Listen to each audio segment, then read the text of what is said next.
BC 8000 എഴുതിയിരിക്കുന്ന ഋഗ്വേദം. അവിടെ നിന്നിങ്ങോട്ട് AD 2000 കൂടി ചേർത്ത് 10,000 വർഷത്തിലധികം പാരമ്പര്യമുള്ള ഒരു വേദ സംസ്കൃതി ഈ നാട്ടിൽ ഉണ്ടായിരുന്നു.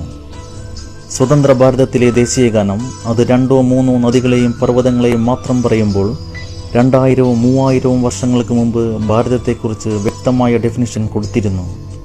ഹിമാലയം സമാരംഭ്യ യാവത് ഹിന്ദു സരോവരം തം ദേവനിർമ്മിതം ദേശം ഹിന്ദുസ്ഥാനം പ്രജക്ഷതേ. ഹിമാലയത്തിൽ നിന്ന് ആരംഭിച്ച് ഇന്ത്യൻ മഹാസമുദ്രം വരെ പരന്നുകിടക്കുന്ന ദേവനിർമ്മിതമായ ദേശത്തെയാണ് ഹിന്ദുസ്ഥാനം എന്ന് പറയുന്നത്.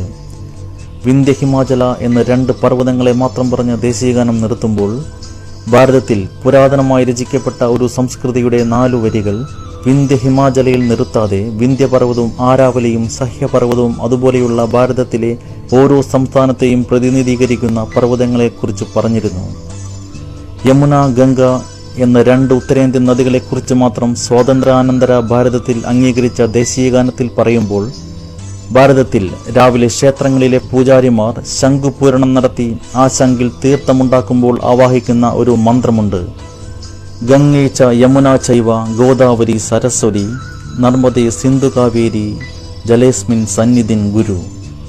ഗോദാവരി ആന്ധ്രാദേശത്തിലെ, കാവേരി കർണാടകത്തിലെ, നർമ്മദ ഗുജറാത്തിലെ, സരസ്വതി രാജസ്ഥാനിൻ്റെ അപ്പുറത്ത് ഈ നദികളെ മുഴുവനും ഒരുമിച്ച് ചേർത്ത് ഭാരതത്തെ ഒറ്റക്കെട്ടായി കാണാൻ അനവധി സഹസ്രാബ്ദങ്ങൾക്ക് മുമ്പ് ഭാരതീയർക്ക് സാധിച്ചിരുന്നു. ഹസ്തിനപുരത്തിൻ്റെ അപ്പുറത്ത് നിന്ന് ആരംഭിച്ച് മൗറീഷ്യസ് വരെ എത്തിനിന്നിരുന്ന ഒരു സംസ്കാരം അത് ചരിത്രത്തിൻ്റെ ഭാഗമാണ്. സിംഗപ്പൂർ സിംഹപുരമായിരുന്നു. കംബോഡിയ കാംബോജ ദേശമായിരുന്നു. ബർമ്മ ബ്രഹ്മപ്രദേശമായിരുന്നു. ശ്രീലങ്ക ലങ്കയായിരുന്നു. വിതുരൻ്റെ സ്വദേശമായ ഇറാൻ വൈഡൂര്യ ദേശമായിരുന്നു. കാണ്ഡഹാർ ഗാന്ധാരിയുടെ സ്വദേശമായ ഗാന്ധാരമായിരുന്നു.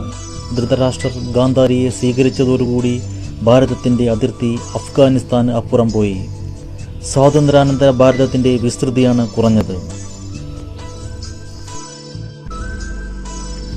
ഗ്രീക്ക് സംസ്കാരം, മെസപ്പൊട്ടാമിയൻ സംസ്കാരം, ബാബിലോണിയൻ സംസ്കാരം, ചൈനീസ് സംസ്കാരം, റോമ സംസ്കാരം തുടങ്ങിയ അനവധി സംസ്കാരങ്ങളെക്കുറിച്ച് നമ്മൾ പഠിച്ചിട്ടുണ്ട്. ഇവയിൽ ഏതെങ്കിലും ഒരു സംസ്കാരം ഇന്ന് ഭൂമുഖത്ത് ജീവിച്ചിരിപ്പുണ്ടോ എന്ന് പരിശോധിച്ചാൽ നിങ്ങൾക്ക് ഇല്ല എന്ന ഉത്തരം കിട്ടും.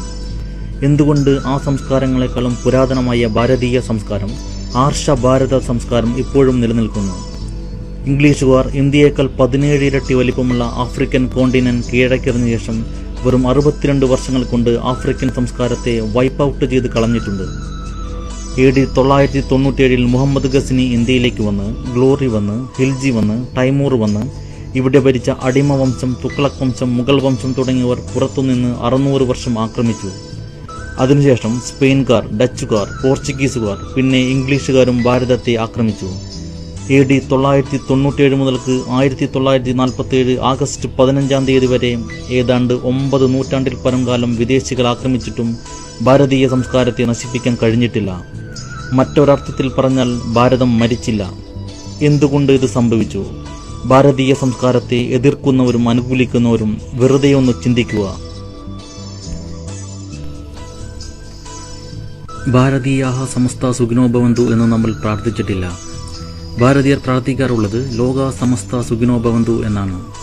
ലോകത്തുള്ള എല്ലാവരും സുഖമായിരിക്കട്ടെ എന്ന് പ്രാർത്ഥിക്കാൻ ഭാരതീയ സംസ്കൃതിക്ക് മാത്രമേ സാധിച്ചിട്ടുള്ളൂ. നമ്മൾ പ്രാർത്ഥിച്ച സഹന വവതു സഹന ബുനതു എന്ന് തുടങ്ങുന്ന വേദമന്ത്രത്തിൻ്റെ അർത്ഥം ഒരുമിച്ചു ജീവിക്കാം, ഒരുമിച്ച് ഭക്ഷിക്കാം, ഒരുമിച്ച് പ്രവർത്തിക്കാം, അപ്രകാരം ഒരുമിച്ച് ചൈതന്യമുള്ളവരായിത്തീരാം. ഒരാളോടും വിദ്വേഷം ഉണ്ടാകരുത്. ഞങ്ങളിലേക്ക് നന്മ നിറഞ്ഞ ചിന്താധാരകൾ ലോകത്തിൻ്റെ എല്ലായിടത്തു നിന്നും വന്നു ചേരട്ടെ എന്നാണ്. ഭാരത സംസ്കാരം മാത്രമാണ് നല്ലതെന്ന് നമ്മൾ പറഞ്ഞിട്ടില്ല. ഏത് ഈശ്വരനെ വേണമെങ്കിലും ആരാധിക്കുക. അതെല്ലാം പരമമായ ചൈതന്യത്തിലേക്ക് എത്തിച്ചേരും. ആകാശത്തിൽ നിന്ന് വീഴുന്ന മഴത്തുള്ളികൾ ഒരുമിച്ചു ചേർന്ന് ചാലുകളായി, തോടുകളായി, നദികളായി മഹാസാഗരത്തിലേക്ക് പോകുന്ന പോലെ ഏത് ഈശ്വരനെ ആരാധിച്ചാലും പരമമായ കേശവനിലേക്ക് തന്നെ അത് എത്തിച്ചേരും എന്ന് പറഞ്ഞവരാണ് ഭാരതീയർ. നമ്മൾ എള്ളുപിടിച്ച് പിതൃതർപ്പണം നടത്തുമ്പോൾ പോലും ലോകത്തിൻ്റെ നന്മയ്ക്ക് വേണ്ടി പ്രാർത്ഥിക്കാറുണ്ട്. പിതൃതർപ്പണം കൊടുക്കുമ്പോൾ 13 വരിയുള്ള വേദമന്ത്രം ചൊല്ലാറുണ്ട്. അതിൽ അവസാനത്തെ വരി സപ്തദ്വീപ നിവാസീനാം പ്രാണീനാം അക്ഷയ ഉപദിഷ്ടതു എന്നാണ്. 7 കോണ്ടിനെന്റിലും ജീവിക്കുന്ന എല്ലാ ജീവജാലങ്ങൾക്കും നന്മ വരുത്തേണമേ ജഗദീശ്വര എന്നാണ് അതിനർത്ഥം. ലോകരാഷ്ട്രങ്ങൾ നമ്മുടെ സംസ്കാരം അംഗീകരിച്ചു വരികയാണ്. കനഡയിലെ ടൊറന്റോ യൂണിവേഴ്സിറ്റിയിൽ ഹിന്ദുയിസം എന്ന ഡിപ്പാർട്ട്മെന്റ് പ്രവർത്തിക്കുന്നുണ്ട്. 2000-ഓളം ഇന്ത്യക്കാരല്ലാത്ത വിദ്യാർത്ഥികൾ അവിടെ പഠിക്കുന്നുണ്ട്. എഞ്ചിനീയറിംഗ് സബ്ജക്ട്സ് മാത്രം പഠിപ്പിക്കുന്ന അമേരിക്കയിലെ MIT-യിൽ ഇപ്പോൾ സംസ്കൃതം കൂടി പഠിപ്പിച്ചു തുടങ്ങിയിരിക്കുന്നു. അമേരിക്കയിൽ 4000 സ്കൂളുകളിൽ രാവിലെ 15 മിനിറ്റ് ഭഗവത്ഗീത കമ്പൽസറിയായി ചൊല്ലണം.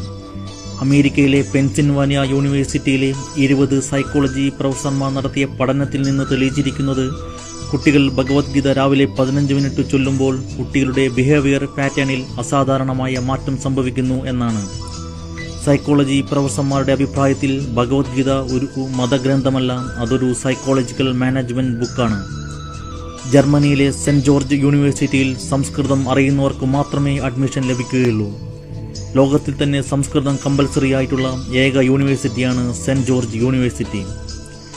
10,000-ത്തിലധികം പാറ്റന്റ് അമേരിക്കക്കാരും യൂറോപ്യൻ രാജ്യങ്ങളും ഭാരതീയ അറിവുകൾ ഉപയോഗിച്ച് എടുത്തു കഴിഞ്ഞു. ശൈശവ വിവാഹവും സതീ സമ്പ്രദായവും ഈ നാടിന്റെ ശാപമാണെന്ന് പറയാറുണ്ട്. UGC അപ്രൂവ് ചെയ്ത ഒരു ഹിസ്റ്ററി ടെക്സ്റ്റ് ബുക്കിൽ നിന്ന് മനസ്സിലാക്കാൻ സാധിക്കുന്നത് തൈമൂർ ഇവിടെ വരുന്നതുവരെ ശിശുവിവാഹവും സതീ സമ്പ്രദായവും ഇവിടെ ഉണ്ടായിരുന്നില്ല എന്ന് ഫാഹിയാൻ ഉദാഹരണസഹിതം വ്യക്തമാക്കുന്നുണ്ട്. വിവാഹം കഴിച്ച സ്ത്രീകളെ ഒരു കാരണവശാലും ബലാത്സംഗത്തിനോ ചാരിത്രഹീനപരമായ കർമ്മത്തിനോ ഉപയോഗിക്കരുതെന്ന് വിശുദ്ധ ഖുറാനിൽ പറഞ്ഞിട്ടുണ്ട്. അതുകൊണ്ട് തൈമൂറിനെ പോലെയുള്ളവരിൽ നിന്നും രക്ഷപ്പെടാൻ വേണ്ടിയാണ് ഭാരതീയർ ശിശുവിവാഹം തുടങ്ങിയത്. സതീ സമ്പ്രദായം ഉണ്ടാകുവാനുള്ള കാരണവും ഇതുതന്നെയാണ്. ഭർത്താവ് നശിച്ച സ്ത്രീക്ക് ആരെയും സ്വീകരിക്കാൻ സ്വാതന്ത്ര്യമുണ്ടെന്ന് വിശുദ്ധ ഗ്രന്ഥത്തിൽ പറയുന്നതുകൊണ്ട് നൂറുകണക്കിന് ഭർത്താക്കന്മാരെ വധിച്ചതിനു ശേഷം അവശേഷിക്കുന്ന വിധവകളെ പട്ടാളക്കാർക്ക് ഷെയർ ചെയ്യുന്നതിൽ നിന്നും രക്ഷ നേടാൻ വേണ്ടിയായിരുന്നു ചാരിത്രം സംരക്ഷിക്കാൻ ഭാരതീയ സ്ത്രീകൾ സതീ സമ്പ്രദായം ചെയ്തു വന്നത്. 1947 വരെ വിദേശികൾ നശിപ്പിച്ച നമ്മുടെ സംസ്കാരം അതിനുശേഷം നമ്മൾ തന്നെ നശിപ്പിക്കാൻ തുടങ്ങി. സ്വാതന്ത്ര്യം കിട്ടിയതിനു ശേഷം റീജിയണൽ റിസർച്ച് ലബോറട്ടറി ജമ്മു കാശ്മീരിലെ ശാസ്ത്രജ്ഞനായ ഡോക്ടർ ചോപ്ര ആയുർവേദവും വെജിറ്റബിൾ ഫുഡും ബേസ് ചെയ്ത് എഴുതിയ ഭാരതത്തിന്റെ ആരോഗ്യശാസ്ത്രത്തിന്റെ അടിസ്ഥാനം ആരാധ്യനായ പ്രധാനമന്ത്രി ജവഹർലാൽ നെഹ്റുവിന്റെ മുന്നിൽ സബ്മിറ്റ് ചെയ്തപ്പോൾ ഞാൻ ഫോളോ ചെയ്യുക കാംബ്രിഡ്ജ് യൂണിവേഴ്സിറ്റിയുടെ സിലബസ് ആയിരിക്കും എന്ന് പറഞ്ഞ് അദ്ദേഹം അത് റിജക്ട് ചെയ്തു.